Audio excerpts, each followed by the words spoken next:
It's okay to be here. Hey, it's okay. It is okay to be here. But we don't really want to stay here. This is going to be the mantra of this podcast, so it seemed fitting to start the podcast off with it. But before we get into the topic for today, I want to take a step back. I want to more firmly, more resolutely affirm ourselves again. Listen, if you're a parent, maybe you kind of hate your children right now. The thought of your children just annoys the heck out of you. It's okay. If you're tired, you're always tired, you're like Post Malone, you got it tattooed on your face, it's okay. I want you to tell yourself, it's okay to be here. If you're sad, you're anxious, maybe you're depressed, you're angry all the time, you wish you had a different job, you think you should be further along in your career by now, or maybe you don't want to rent an apartment anymore and you wish you owned a house, you wish you were married, or you wish you were single, you wish you had kids, you wish you didn't have kids. Regardless of where you're at, for right now, we're going to stop beating ourselves up. We need to just tell ourselves it's okay to be here. It's okay. You know why? Because what's the alternative? It's not okay. But guess what? We're still here regardless. So whether we accept where we're at, whether we're upset about it, we're still here. I need to get Hudson to stop snoring. Hey, can you stop snoring? Sorry.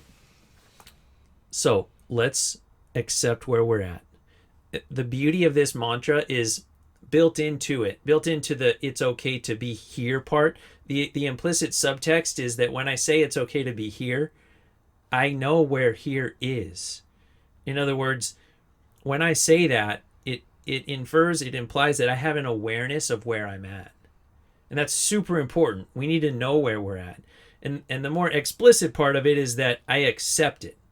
So I have an awareness of where I am. I'm accepting where I am. And then once I do those two things, now I can move to the second half of the mantra, which is, how can I take a step forward? The purpose of this podcast is to orient ourselves in the right direction so that when we're ready to take a step forward, because maybe we're not ready yet, and that's fine. That's okay. But when we're ready to take a step forward, we're taking a step forward in the right direction. We don't just want to step aimlessly. We don't want to spin our tires, because it's possible to take a step in the wrong direction, right? Like backwards. And we don't want to do that. So we're starting off with the mantra. It's okay to be here, but we don't necessarily want to stay here. This is episode number 1, the new podcast, You and Jonny Blue. That's me. This podcast is all about you. And dude, that should feel good. It seriously should feel good. We're broadcasting from the back of my van. Hudson is really tired and starting to snore. And so if you can hear that, I apologize. But a little bit about me. My name's Jonny Blue. This is my van. I live in San Diego. And we could go on and on. But actually talking about myself is partly what we want to jump straight into today, and that's our identity. We want to talk about our identity. We want to dive deep into it so that we can get a very firm grasp on the bottom level. We want to dive down deep, understand what's going on deep down, because that's really important as we try to move forward. Ideas are crazy. Ideas are they're like airplanes. They can kind of all look the same on the outside, but once you get on, you're on board, they can take you in a lot of different directions. And sometimes they can take you places that you actually don't want to go. The thing is that our beliefs determine our actions. And so wrong belief can result in wrong action. And so we want to be really careful to kind of dive down deep, figure out what it is that we truly believe at the core of who we are, which is our identity. Who am I? What do I believe about myself is true? And that's going to help me act in a way, step forward, act in a way that's going to be good for me long term. Somebody told us, hey, can you wake up? Somebody said that we're all disciples of a dead philosopher. We just don't really know which philosopher most of the time. And that's kind of scary a little bit. And again, this is not an indictment on any of us, all right? This is not meant to be browbeating. But philosophy used to be big back in the day, like a couple hundred years ago. Now we've kind of hammered out like most ideas about reality and the way things work, so it's not like at the forefront of culture. But those ideas that the problems that people kind of solved a long time ago, those fundamental ideas have kind of been integrated into our culture, and we have sort of just accepted a lot of things as true that may not be true. They may be true, but that's what we want to do.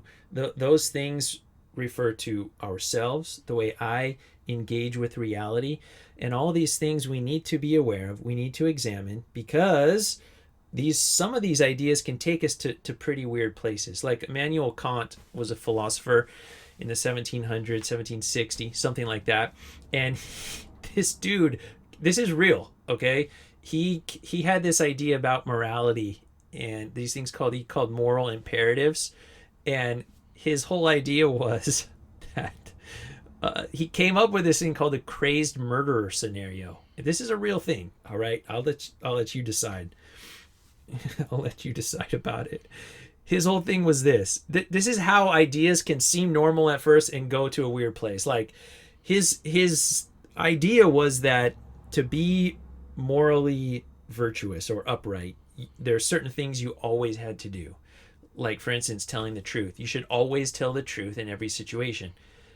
That seems reasonable, right? The logical extension of this was you're sitting on your couch. He invented this scenario, by the way. You're sitting on your couch. Suddenly you, hear, knock on the door. You get up and you go and answer the door. And standing on your porch is a woman with a frantic look on her face. And she tells you, in no uncertain terms, "Can I please come in? Because someone is chasing me. They're trying to murder me. Please let me hide in your house." And so you say, "Yes, obviously, come in." Go upstairs and hide. And so she runs upstairs. You go back and sit on the couch, turn on Netflix, whatever. A few minutes later, knock on the door. You go and open it, and guess who's standing there? A person with a crazed and murderous look in their eyes. And they tell you explicitly, "Is a woman hiding here? Because I would like to murder her." Now, according to Immanuel Kant, the morally correct thing to do is to tell the truth and say, "Yes, she's hiding upstairs." And then he proceeds to go and murder the woman, and you have done the morally virtuous thing. That's just that's stupid, right? We can all agree that's stupid. People after him took up that idea. They refined it to a closer version of what we think about morality today, which is sometimes you can lie and sometimes you shouldn't, right? There's extenuating circumstances that make one or the other. But you know what's crazy is there's another idea buried deep in the heart of modern philosophy that actually touches on exactly what we want to talk about today. And that's from our friend Rene Descartes, who so famously said, you know what this is, "I think, therefore I am." Right? I think, therefore I am. Therefore I exist. This is a huge problem when we start talking about our identity. A huge problem because it's buried deep, deep down in the heart of the way I think about myself. when we talk about our identity, we have to realize that there's this thing in us that's always seeking. It's always seeking. It's seeking, well, happiness, right? Which we want to talk about as a contradiction of terms, right? Because seeking is actually the antithesis to happiness. You can't seek and be happy. But this thing is always seeking. And this thing is called your ego. Now, Sigmund Freud, dude, we're going to talk about Freud. It's going to be fun. I promise you, listen, it's not boring, okay? He came up with these three concepts: your id, your ego, your superego. If you want to think about it spiritually, it's like the devil on your shoulder, the angel on the other. Okay, so the id is like the devil. It's the one that's always telling you to be self-seeking, self-indulgent, do what's best for you, screw everybody else, every man for himself, may the devil take the hindmost, etc. All right? The superego is the angel on your shoulder. And it is, prompting you to be selfless, look out for the poor, everything, right? All this stuff. Your ego is the one in between. It's an amalgamation of it all. Your ego is the thing that's trying to engage and interact with the world, right? It's trying to get you to appropriately engage with reality. Now, this is a little different than the way we commonly think about the term ego, like, oh, this person has a big ego, or this person is egotistical or egocentric. It's similar, right? In fact, we're going to tie the two together, but we want to make sure that when I say ego and you think about ego, we're talking about the same thing. So we just have to define the terms here for really quickly. Your ego is always seeking to identify. Okay? Your ego is always seeking to identify with things. Another way to say it, like Eckhart Tolle, a lot of this is in A New Earth by Eckhart Tolle, and that dude is brilliant, okay? He says this a lot better than me, but he says it a lot, it's going to take a lot longer, but if you have the time, check out A New Earth. It's really a crazy book. It will blow your mind, but a lot of it is what we were talking about today. He says that ego is identification with form. All right? Ego is identification with form. It sounds kind of abstract, but let's break it down. Identity, or to identify, comes from a Greek word, or maybe two Greek words, I can't remember, but these words mean to make the same as. So identify means to make the same as. Your ego is always seeking to make you the same as form. And we'll define form in just a second. But there's something inside you that's always seeking to identify with other things. It's always seeking to make you the same as form. Now, form can be your thoughts. Remember Rene Descartes? I think, therefore I am. Your ego is always seeking to make you the same as your thoughts, feelings, your emotions, your body, your job, or a role that you have, maybe a parent, maybe a doctor, whatever, you're an accountant, a librarian. We all know librarians. I don't know why librarians always identify with form, okay? Dude, librarians are awesome people. Okay. But there's this thing in you, your ego. It's always seeking to identify with your thoughts, identify with your feelings, identify with your body, identify with your relationship, identify with your kids, identify with your career, always seeking to try to make you the same as these other things in your life. This is so important that we have an understanding of this, because it's really revolutionary.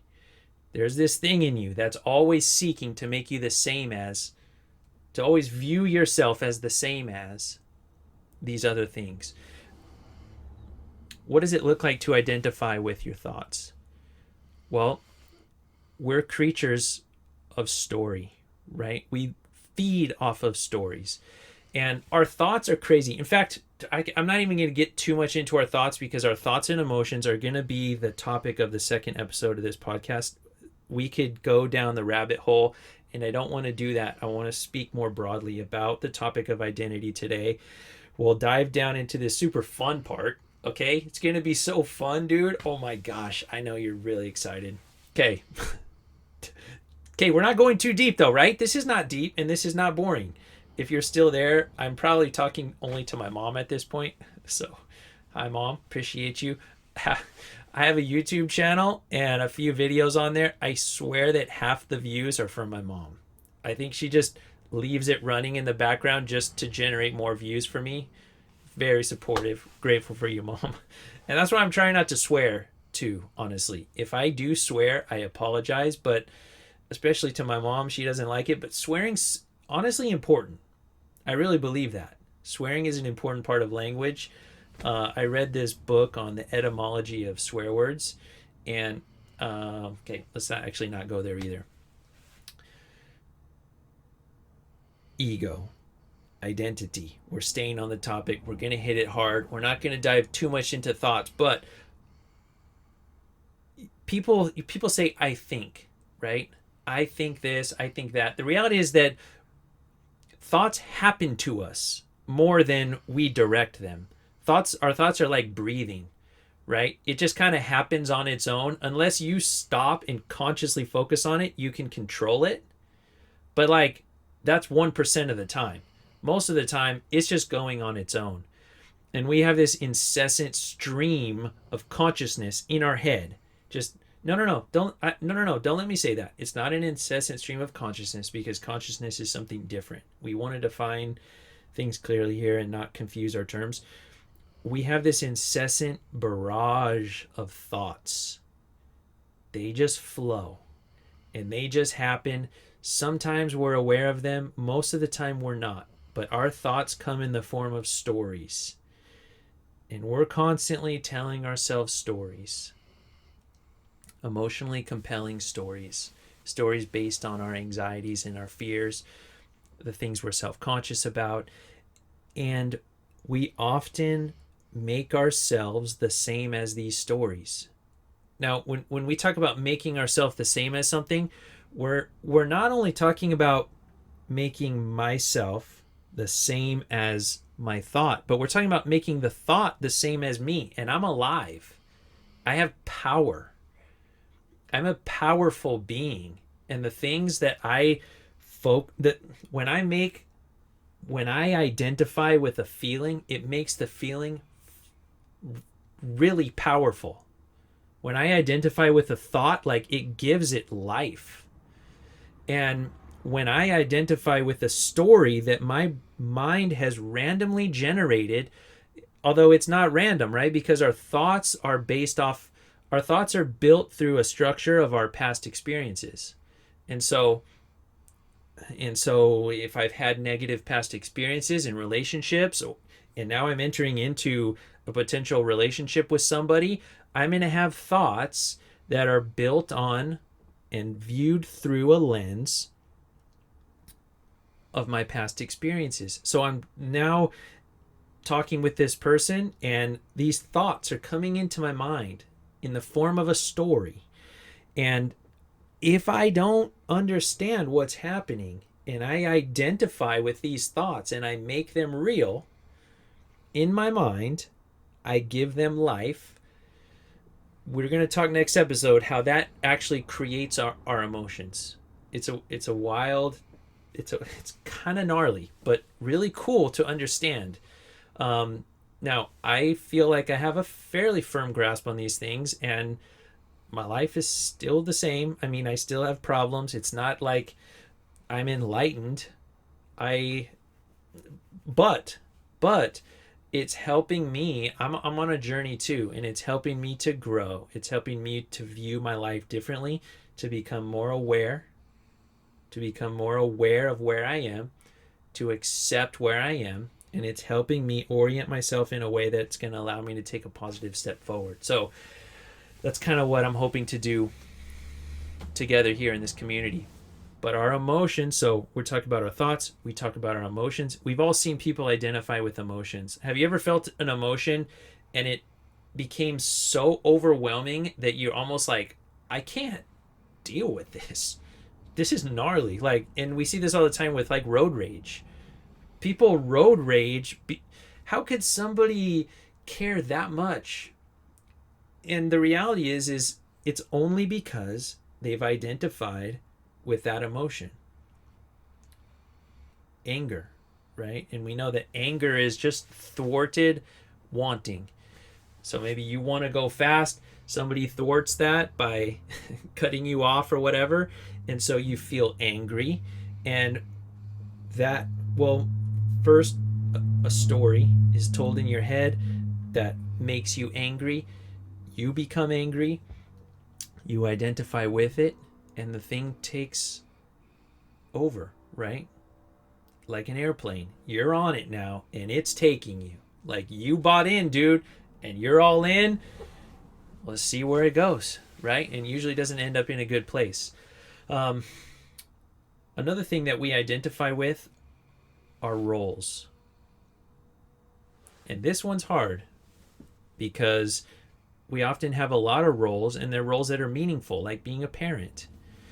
But we know what happens when parents over-identify, or let's just say when parents build their role into their identity. Empty nest syndrome, that's a real thing, right? What do I do with myself now that my child is gone?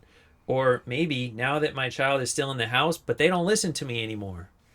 You know, that's a real that's a real existential crisis if over the course of the child's life a parent or anyone I'm going to stop saying over-identified because it's just identified. Hey, can you please stop snoring?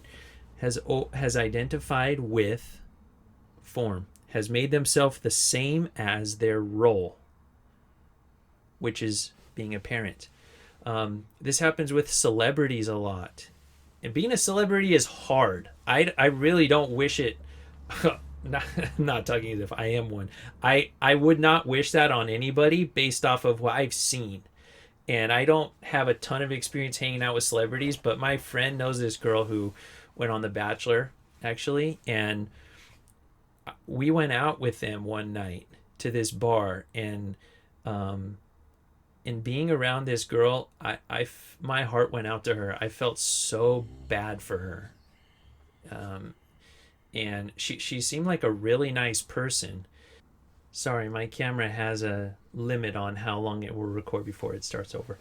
Dude, episode number 1, we're working on it. Anyways, this girl, she went quite far on The Bachelor and was quite famous. And so we're in this bar, and half of it is for the peasants, the regular people. They're smashed like sardines, like standing room only.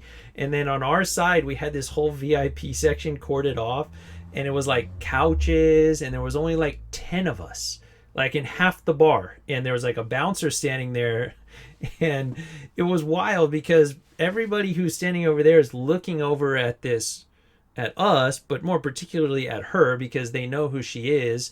And I just felt bad for her. You know how, like, you know when you're at a restaurant and you're trying to get the waitresses or waiters' attention, and you know that they are making an effort to not look at you. Like, you can somehow tell when people are trying to not look at you. I don't know if that's a thing, but I'm pretty sure it is. Like, I don't know if that's just intuition or what it is in us that somehow gets that sense. I think because we naturally look around, right? We don't just like intently stare in one direction all the time. And so when you see someone who is like never moves their head and is only looking at whoever is talking and never just sort of casually glances around, it seems odd. And I think that's what it is. But But this girl was really making an intentional effort to not look at anyone. But even with us there, like, I had never met her. And when I walked up with my friend who knew her, she wouldn't look at me. And it was bizarre, honestly. When like we talked about, let's connect a big ego. Hey, stop. Let's connect a big ego with the term that we're using, ego. Somebody who's egotistical or who has a big ego is somebody who has created a mental image of themselves. They have this image of who they are, and they've fully identified with the image. But we all know that you can't really connect with that type of person because there's an inauthenticity there that blocks connection. And again, I don't know why celebrities frequently get divorced and have difficulty staying in a real relationship, but that would be my guess, is that trouble connecting on a deep and authentic level. You know the saying, like, alone in a crowded room? I felt that with her. I felt that she was alone in the midst of all of us, and we were all there talking, even in a group, and I felt really bad that she seemed so lonely, even around these people who were her friends. I mean, except for me and a couple other people who hadn't met her before, but I mean, she invited all of us there, and I felt really bad for her. But that's one example of what can sort of happen when we identify, when we make ourselves the same as something that is not really us. But what is us? It seems like we're to that point now, right? I mean, we have, through the process of elimination, tried to define. One way you can define something is by defining what it's not, right? And so you sort of chip everything else away and see what's left. And that's kind of the process that we have tried to take when we're talking about who we are. Who we really are, okay? If we say to ourselves, I'm not going to identify with form. The question is, well, what's left? And that's the question. Guys, that's the question. I really want to curse, but I'm not going to. That's the freaking question, okay? What is left? And what's left is your awareness. You are the awareness of your thoughts. You are the awareness of your feelings. You're the awareness of your body. And you're the awareness of your role. It's okay to enjoy your role. It's okay to be a good parent and to get satisfaction from that.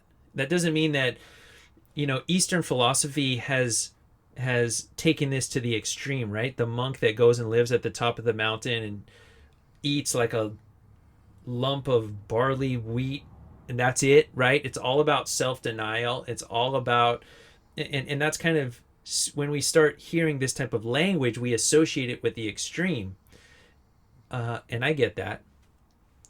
But there's a middle ground that we can incorporate into our daily lives that will really make a big difference in a healthy way. And it doesn't mean that we need to go on a year's pledge of silence or something, to dissociate from form. But like I said, there's a healthy way that we can do this, and that's what we're aiming at. But you and I, we are where the emotions happen. The thoughts happen inside of us. The emotions, they happen inside of us. Not inside of our bodies, but another way to say it is we're the awareness of those things. Instead of saying, I am sad, or I am depressed, or I'm confused, it is technically more accurate, although no one would ever do this. It's more accurate to say, there's sadness in me. There's confusion in me, all right? It's kind of funny, not practical, but that saying it in that way helps us. And dude, that is a huge step, because listen, hey, please stop snoring, Hudson. Can you stop snoring? Listen, that's a huge step. It just seems like one step, right? Okay, now I'm aware that I'm not my thoughts. Big deal. What does that change in my life? But what's so awesome about this is that it changes a ton right away.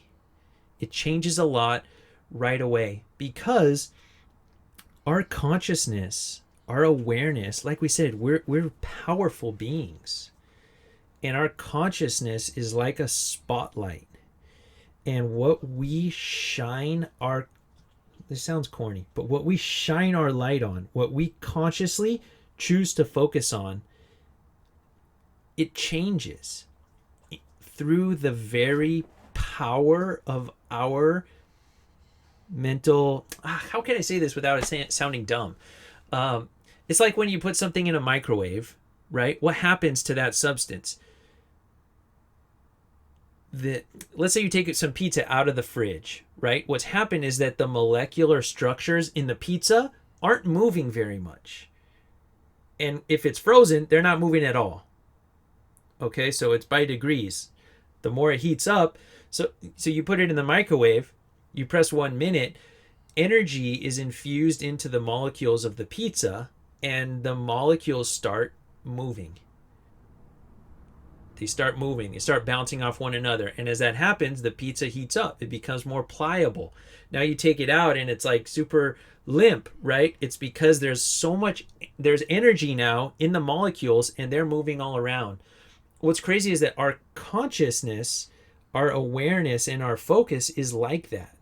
Like what we choose to focus on, it makes things start to move. It makes things start to move. And it's, the thing is though, is that the bandwidth of our conscious focus is narrow. Like I can't just like look at my whole life and say, I'm gonna consciously focus on my whole life, and then all of a sudden have stuff start jumping around. Like that's too broad of a focus.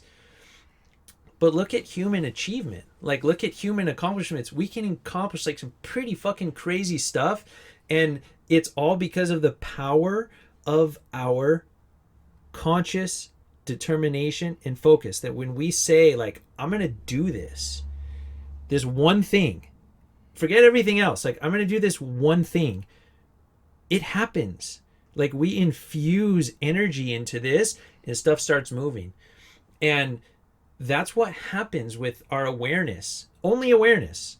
You start having an awareness. You start feeling this feeling, like this overwhelming feeling. There's this mental story going on inside you. It's happening to you, from your mind to you. Your mind is not you, right? Your mind is bombarding you with this negative story. And you stop and you say, here's what's happening inside me. This story is going on in my head, and it's resulting in this feeling inside me that's really uncomfortable. You stop, and what do people tell you to do when you're upset, right? They tell you to, hey, calm down, take a deep breath, right? They say, take a deep breath.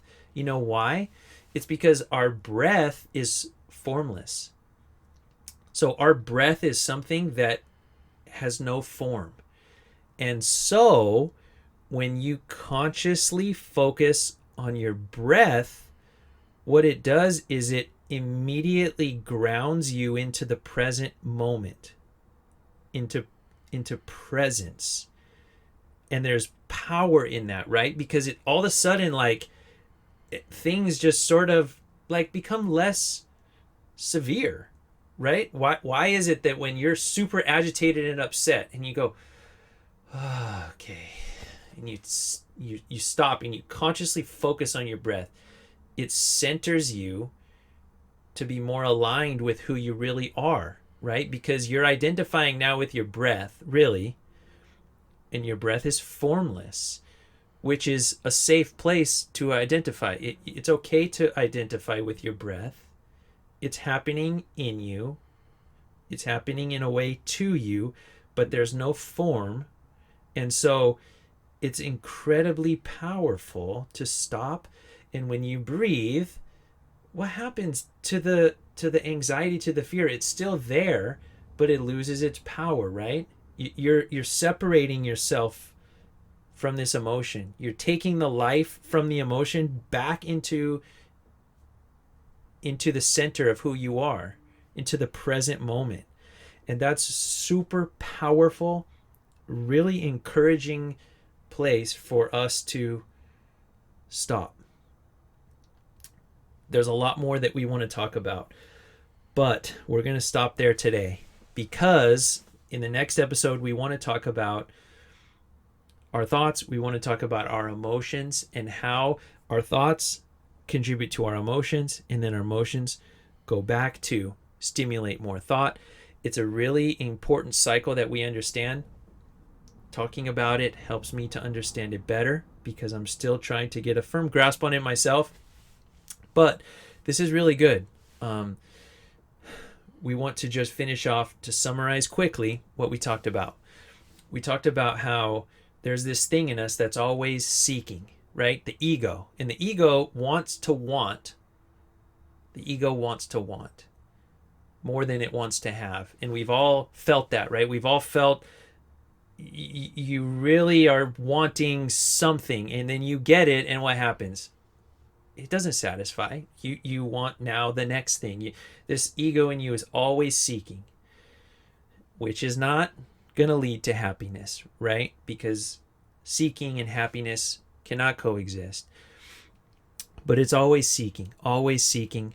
It wants to want more than it wants to have. And it wants to identify with form. It wants to identify with your thoughts, your feelings, your roles, your emotions, your relationships, etc. And of course, what happens when you make yourself the same as something that is relatively transient? You make yourself the same as it moves itself out of your life, and it's incredibly painful, because a piece of you is getting ripped away, right? A piece of your identity. And so there's this thing in you that's seeking to identify, seeking to make yourself the same as. But when you stop and you become consciously aware of the present moment, you become aware of what's happening inside you, what's happening to you. There's power in that.